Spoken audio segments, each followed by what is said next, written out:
Welcome to this episode of End of Life Conversations. I'm Reverend Wakil David Matthews. And I'm the Reverend Mother, Ana Luisa Armendariz.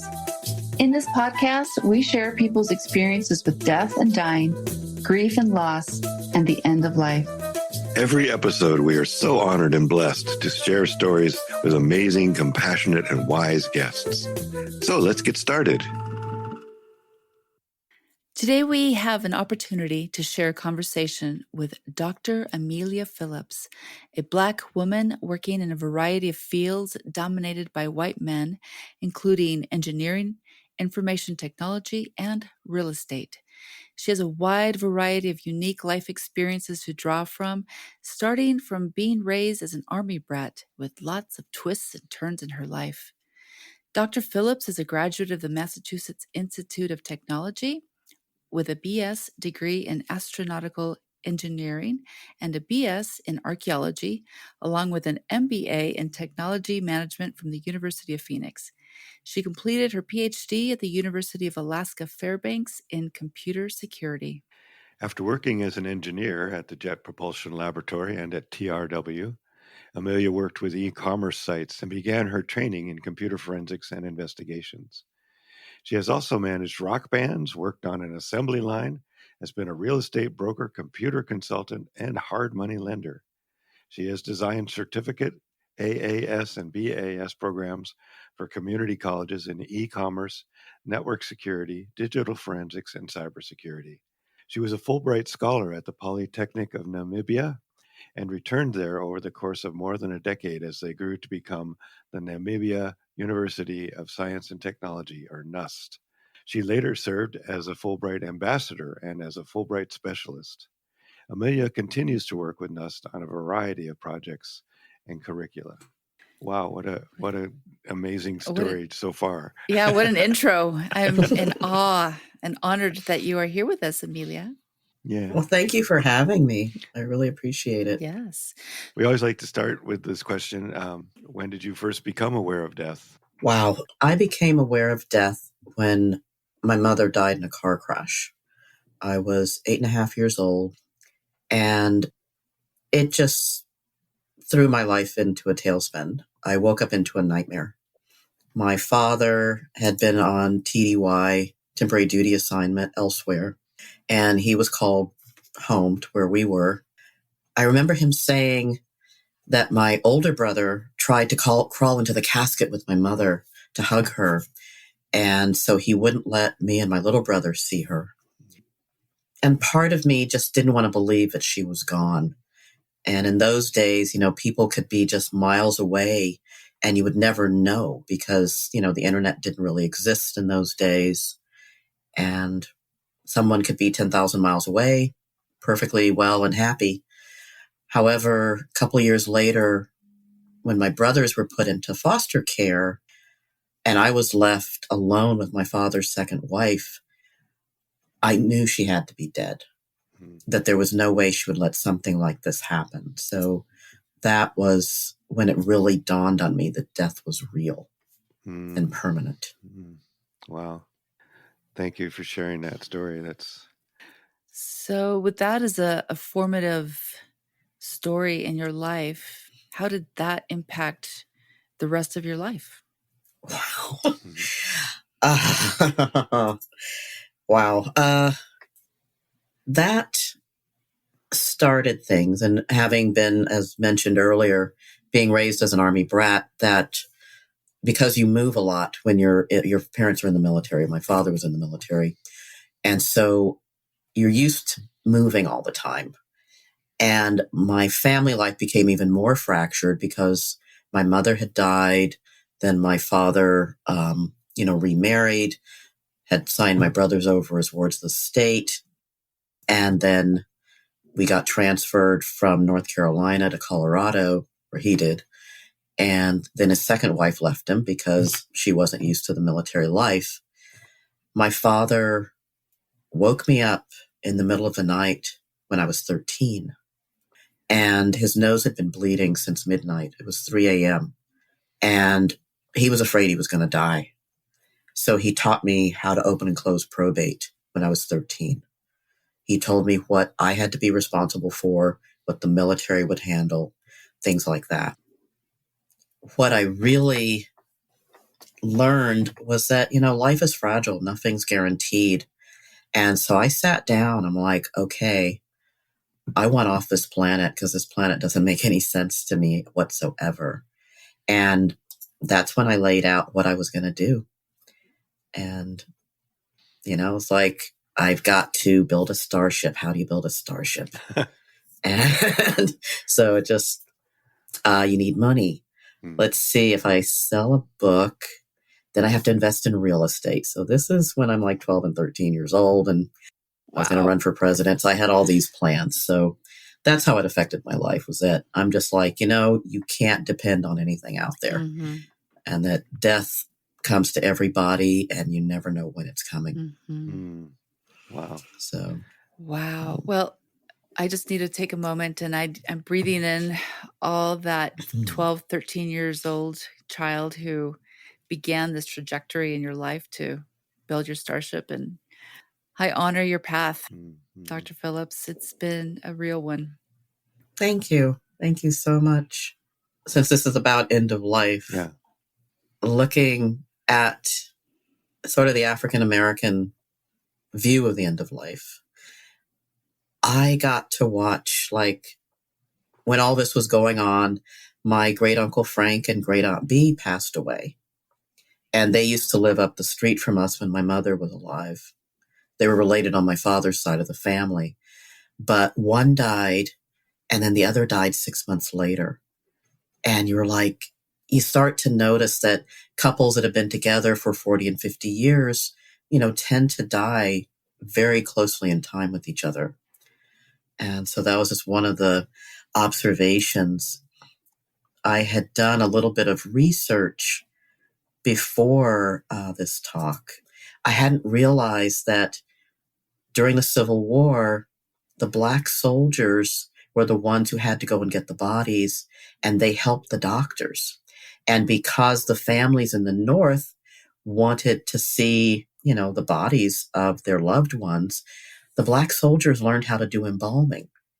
And so by the early 1900s, you had all these what were called Black funeral parlors, because that was the natural progression of it for them to have a job. And because the white funeral homes were not going to bury Blacks in those days anyway, this was very, very common. And I know growing up in Winston-Salem, there were just tons of Black funeral homes. Clark Brown and Sons embalmed my grandfather, my father, my mother, that was just part of it. And it was fascinating when, I just found it amusing, when my father passed away. He passed away in Fayetteville, North Carolina. And I found a Black woman and her daughter who owned a funeral home. And my father wanted to be buried in the family plot in Winston-Salem. And so we were accompanied by a military procession because it was peacetime. So you had a van full of soldiers to do the 21-gun salute. And so when we got into Winston-Salem, we met up with another Black funeral home. And it just so happened that they all knew my aunts and uncles because they had gone to high school together, because it was just all part of the Black community. Mm-hmm. Yeah. And you're talking, decades later. So it's just one of those things you're just like, wow, this really happens.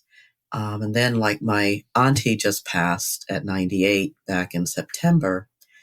And my cousin and his wife are like, well, we need to know exactly how many people are coming. And I'm like, okay, I check with this cousin and this cousin. And I get there and I'm expecting, I know where the church is, so I'm just going to drive to the church. Wrong. You got limousines. So like, okay. You get taken by limousine to the church. You've got a police escort, the whole 9 yards. That's cool. Yeah. It's just, you get to the church. So it's a formal, the family is let in. You have a family viewing for an hour, and then the other guests are allowed in. And then the whole thing happens. Her sorority had to ring her out and all of this. And then, the whole ceremony happens. And then again, the guests are let out. The family does a final viewing, and then we're let out. All the flowers and everything have to be loaded into the hearse along with the coffin. And then we go to the gravesite. So then you have another thing at the gravesite. So it's very, very much part of the African American tradition. And when you look at some of the references that I gave you all that people can look at, it's also part of protest, which I'm sure people have seen in some of the movies and things about some of the injustices, is that they use funerals as a way to protest. Right. And a lot of politics, come out of the African American churches. When you just look at Reverend Dr. Martin Luther King. So there's all this stuff that's very much intertwined with not just the burial, but with the religion, way of life, stuff like that. So it's just really interesting to look at. Yeah, and that kind of deep sense of formality and ritual that's a part of it really seems like that's part of what you're talking about, I think. Yes. It's so important to the entire process to be steeped in that ritual and what people know and people expect. And you do, you follow that process. Yeah. Right. So it's one thing I forgot to mention, like my father had always said he wanted to be buried in the family burial plot, which my grandfather had purchased back in 1940 when my one of my aunties passed away from tuberculosis.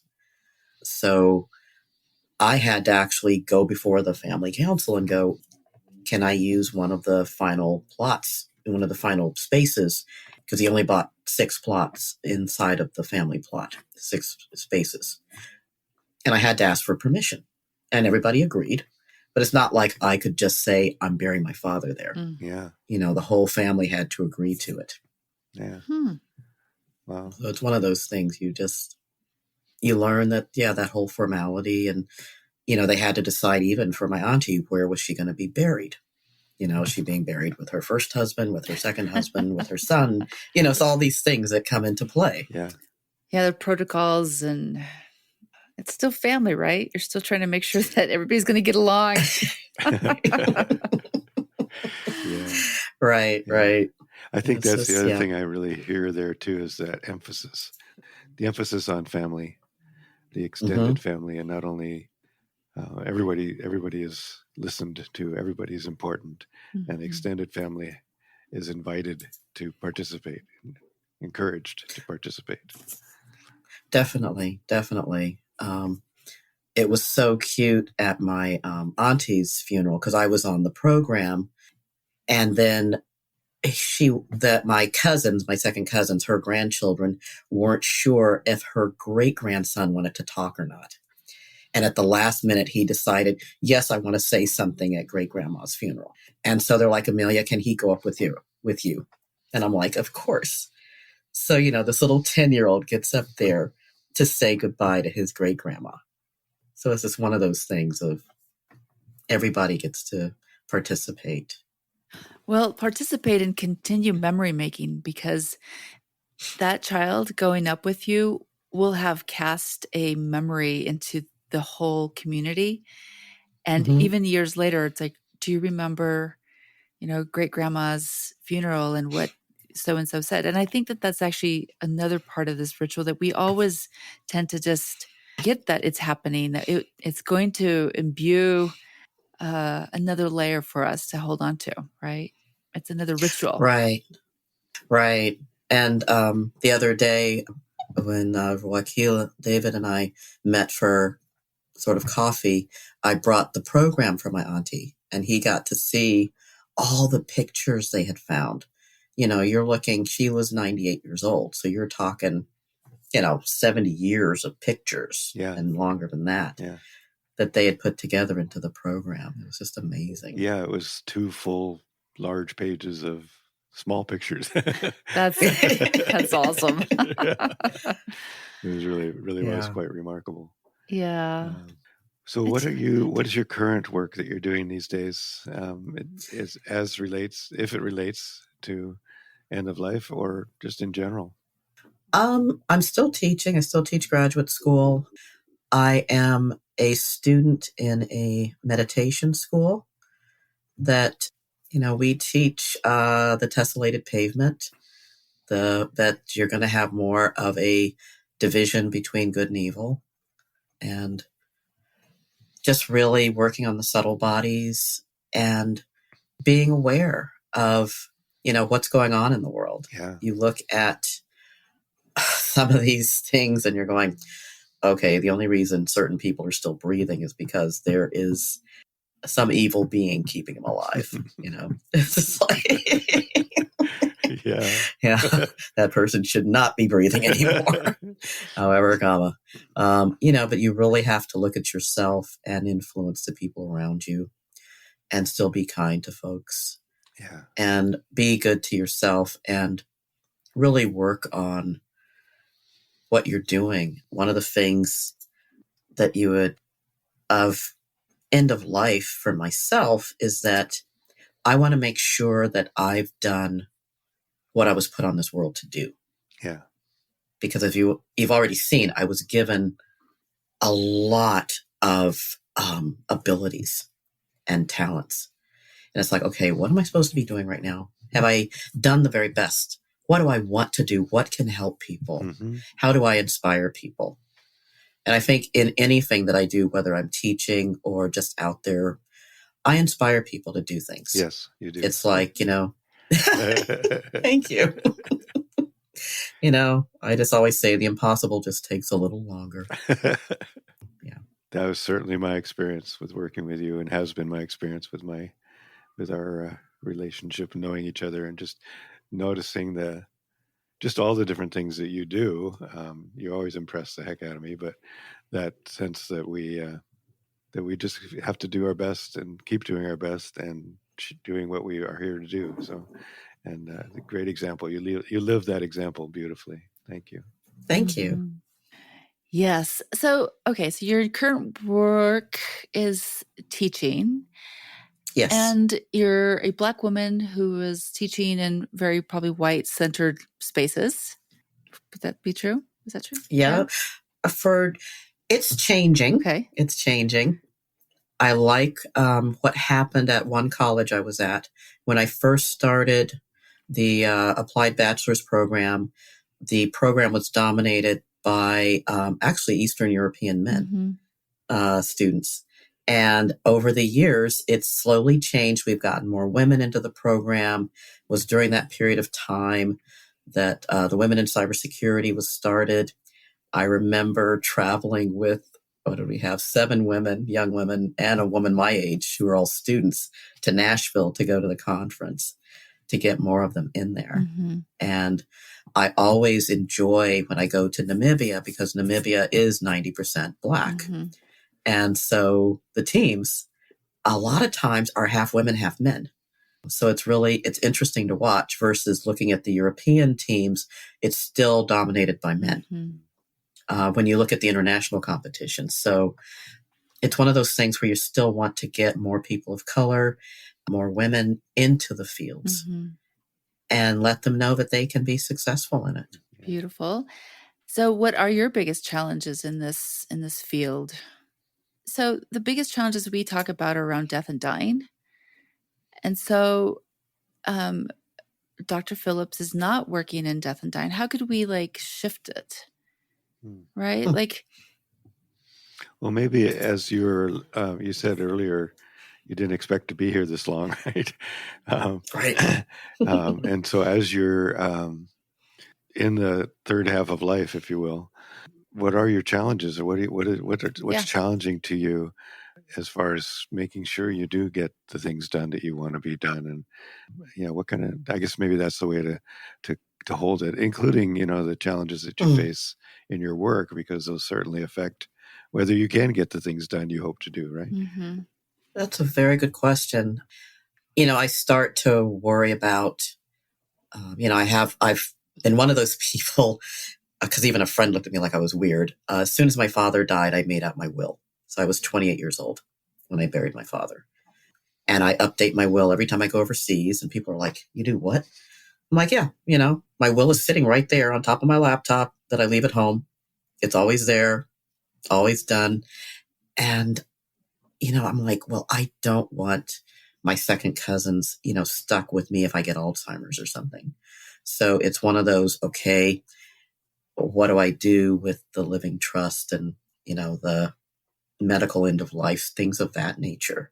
It's making sure that I'm not going to burden them, because I watched what happened with my auntie, and, her son loved her and he sat with her the night that she died. They called him and said, she won't wake up.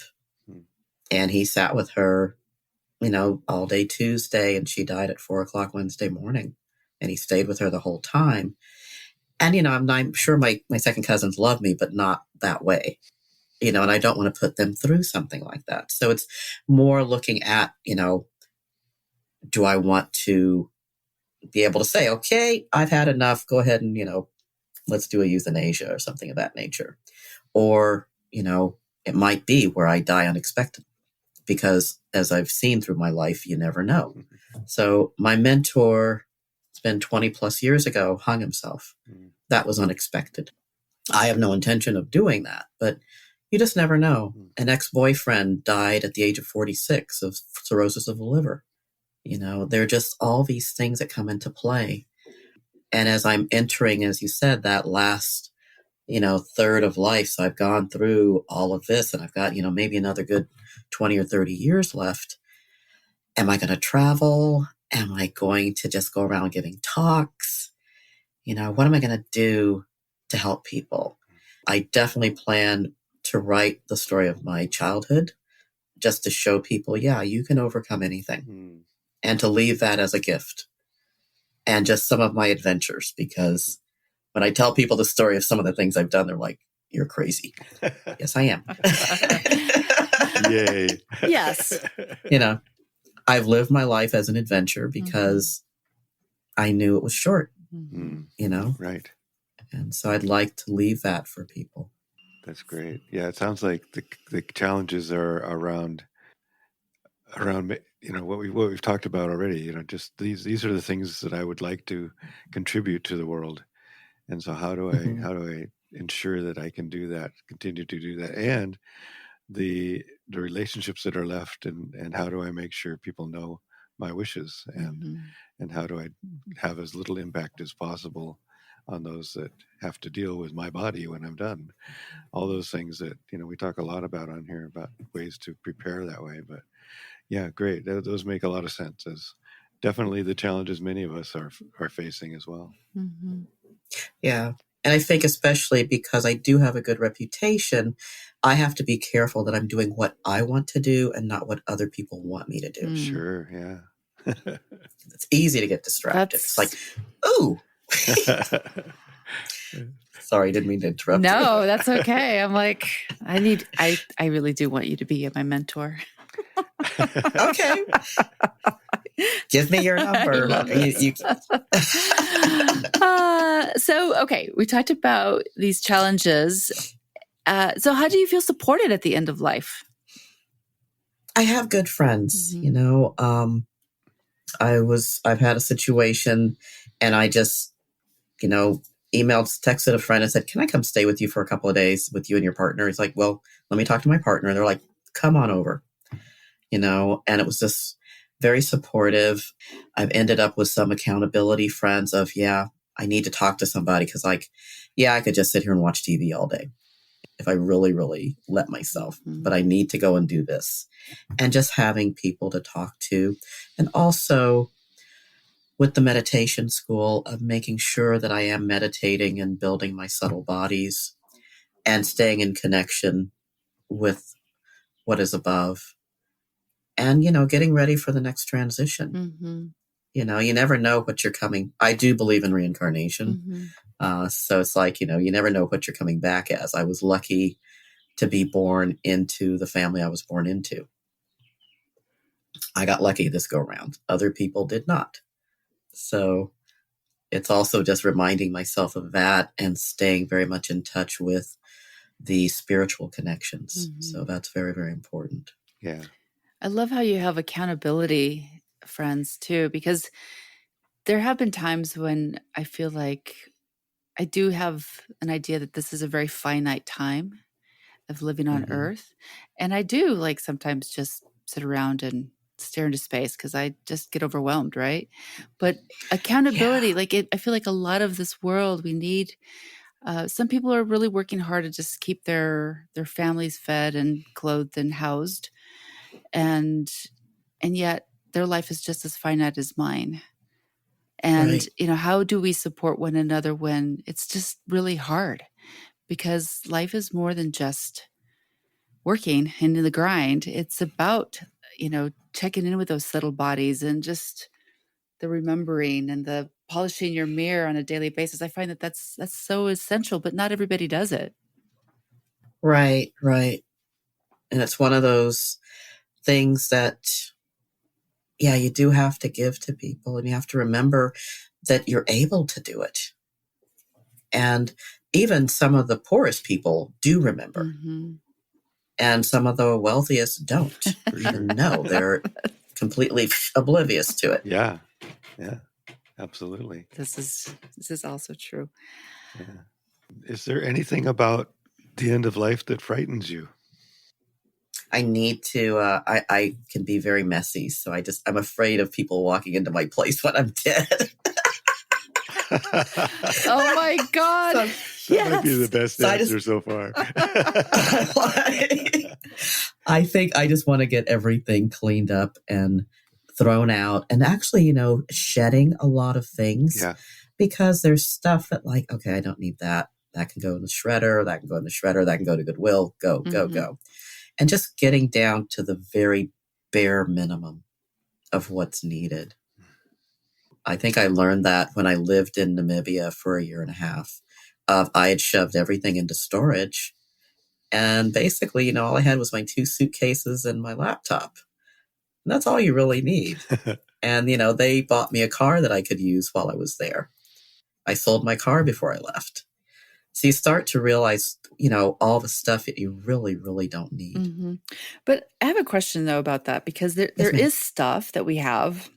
Mhm. I have lots of stuff too. There are also little keepsakes or little mementos that create Mhm. kind of this, like a carapace, over yourself. And I know for myself, my kids are really get upset with me when I start giving my things away, because they're like, "Oh, no, no, no, like I want to remember that, stone or that little trinket that you bought because I remember that moment." Do you think that it's essential that we have little mementos to leave behind? It depends. I read, like when I was reading my auntie's will, the part that they didn't black out. Um, because I didn't need to know the amount of money that all my other, that, Mm-hmm. her son and stuff were getting. And there were certain things that, meant stuff, like to her granddaughters and stuff like that, where it's like, oh yeah, with my things, I don't have anyone to give them to. Mm-hmm. I have certain friends that gave me presents that I'll probably say, return this to so-and-so, or certain pieces of art that I know somebody liked that I would leave to them. Mm-hmm.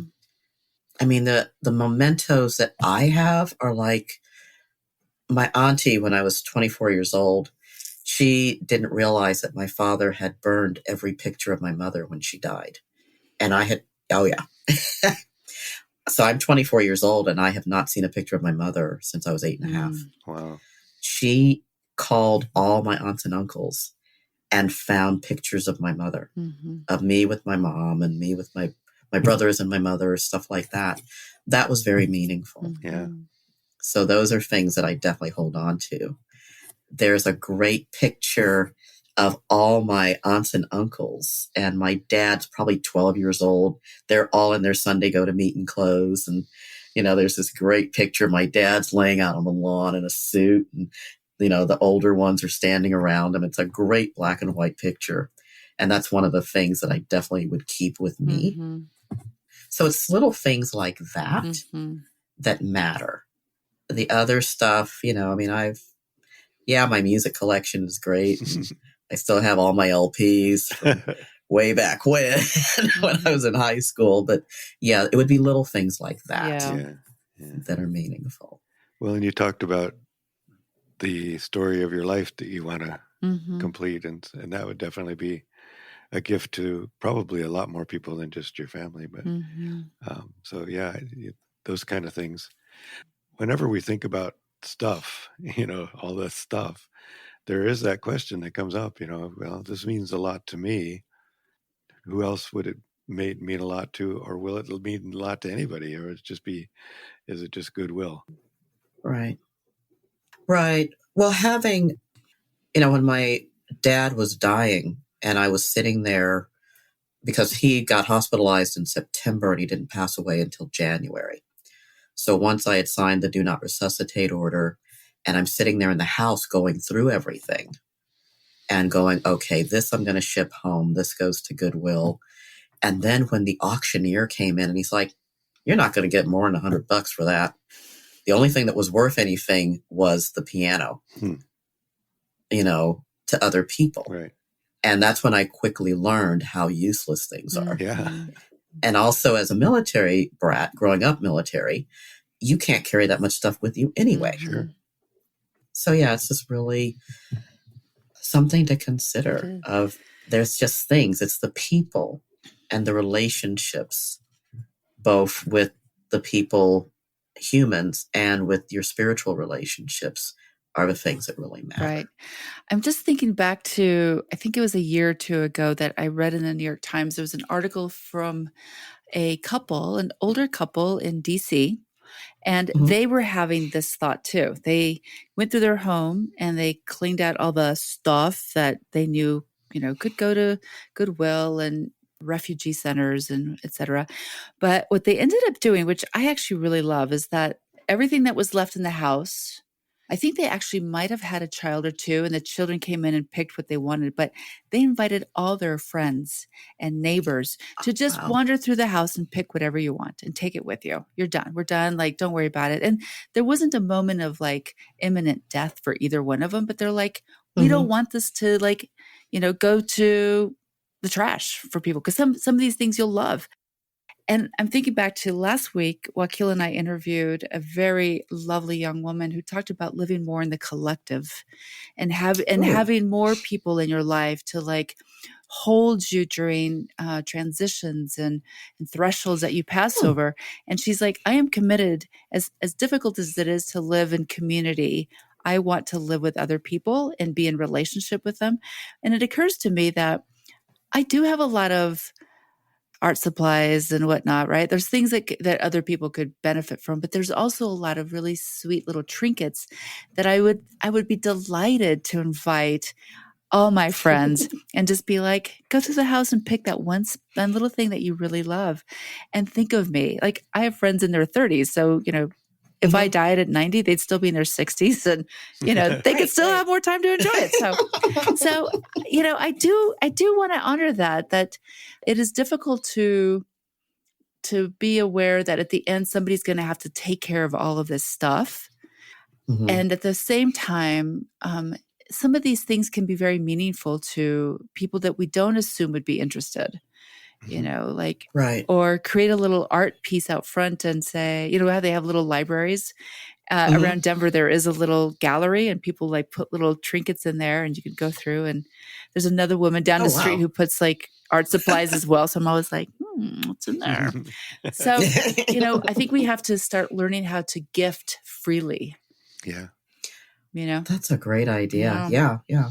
I love that. We talk in our class about one idea is the death party, right? Where you sit around and get together the people who are going to be dealing with you when you're gone, and talk about that. Talk about what your wishes are and make sure everybody's on the same page and do that on a regular basis. But I love the idea of a community gathering to clean house.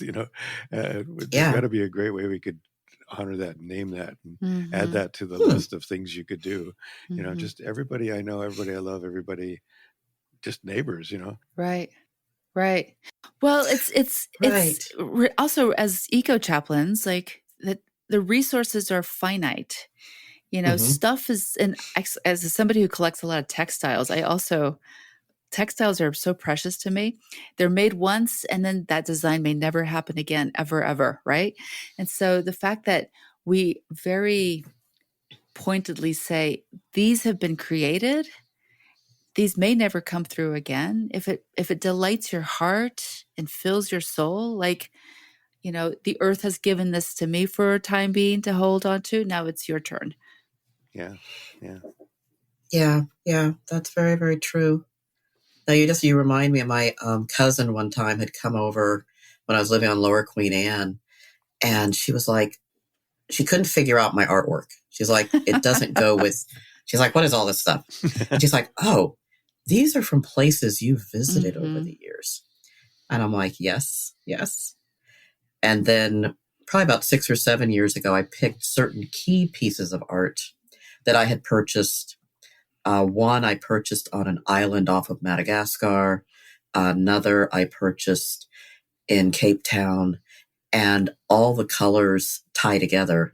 Another had been an artist out of Kenya who was at Bumper Shoot here in Seattle. And so when people walk in, the color from one piece is there, but they all sort of tie together in the color flow of the house. Wow. Beautiful. And so just that type of thing where I'd like people to appreciate and be able to come in, and when I pass, if you like this piece of art, please take it, because this is where it came from. It's not something you're going to run across everywhere. Yeah.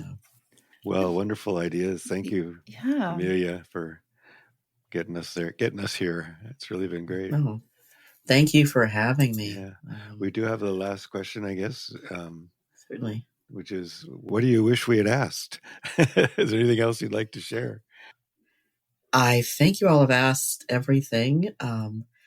People can find me online on Amazon.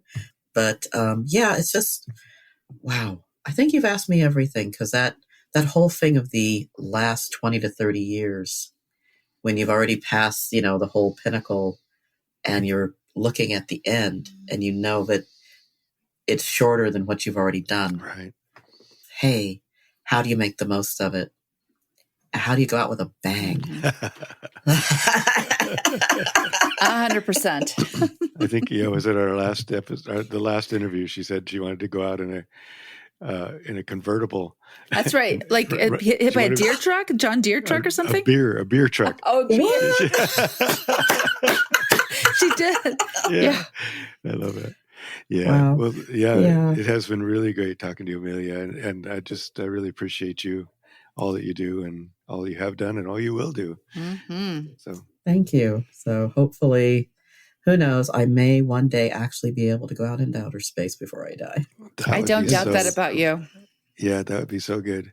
If anybody deserves it. Thank you. Better than the billionaires who are plopping down $100,000 to go up and float and come back. Oh gosh, yeah. No, that I really did want to be an astronaut, and I applied the minute I was eligible. I started applying. Nice. And then life took a left turn, and we shall see what happens. I wonder if not too far in the future, one of the options for disposal of the body will be to shoot it off into space. That would be interesting to figure out how to do, because they're doing the composting now. Yeah. How do you do composting in space? Yeah.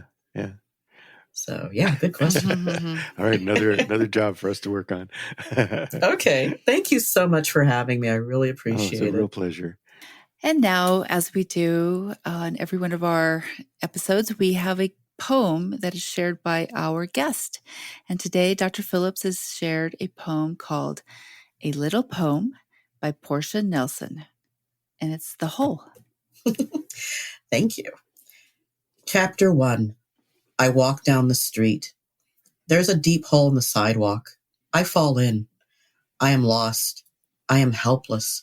It isn't my fault. It takes forever to find a way out. Chapter 2. I walk down the street. There is a deep hole in the sidewalk. I pretend that I don't see it. I fall in again. I can't believe I'm in the same place. But it isn't my fault. It still takes a long time to get out. Chapter 3. I walk down the same street. There is a deep hole in the sidewalk. I see it is there. I still fall in. It's a habit, but my eyes are open. I know where I am. It is my fault. I get out immediately. Chapter 4. I walk down the same street. There is a deep hole in the sidewalk. I walk around it. Chapter 5. I walk down another street. I love this. Yes. Oh, So great. it's a habit. Whoa. Wow, is that life? It That is. so much about our lives, So. isn't it? Thanks. Yeah. Well, once again, thank you, Amelia, so much Likewise. for joining us. It's been a real pleasure. Thanks so much for joining us on the End of Life Conversations. We appreciate you and look forward to sharing our stories. Thanks to my daughter Lucero and Nico Rush, who have cheerfully assisted us as our editors and tech support. Additional resources, transcript of this episode, and links to our social media will be in the podcast notes. Yeah, thank you so much. And please subscribe, tell your friends, follow us on social media, and consider supporting us through Patreon. We want to acknowledge that the music we are using was composed and produced by Charles Heastand.